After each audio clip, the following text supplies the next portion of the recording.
In Beijing, the Chinese government repeated its calls for restraint over North Korea, while Chinese experts warned their country would back more UN sanctions if North Korea went ahead with a third nuclear test. China is deeply concerned by the relevant trends. China opposes any measures that might increase tensions on the peninsula or be unfavorable to denuclearization. We hope relevant parties can exercise restraint to preserve peace and stability in Northeast Asia. Spokesman Hong Lei was speaking after North Korean leader Kim Jong-un added his voice to the North Korean National Defense Commission's earlier vows to launch more long-range rockets and conduct a third nuclear test, targeted, it said, at the country's arch-enemy America.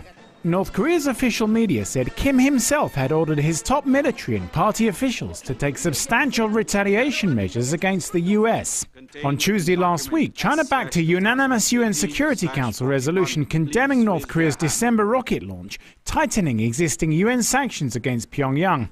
That prompted North Korea's vows of retaliation. After flying to Beijing on Friday, America's special representative for North Korea policy, Glyn Davis, said his country and China had reached a strong degree of consensus on North Korea after talks with Chinese leaders. Unusually, an editorial in the state-run, usually nationalistic Global Times said China would not hesitate to reduce aid to North Korea if it conducted another nuclear test. It added, however, that China would also oppose extreme sanctions pushed for by the US.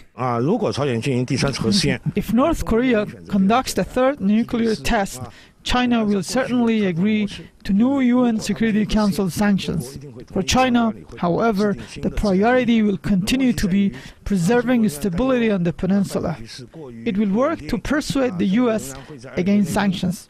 This is why the US will, of course, argue against sanctions that are too flexible. In this way, a fourth round of sanctions against North Korea will be a compromise between the US and China. At the Foreign Ministry, spokesman Hong Lei said the Korean Peninsula issue was in essence related to security. He repeated calls for talks, even though their likelihood is receding.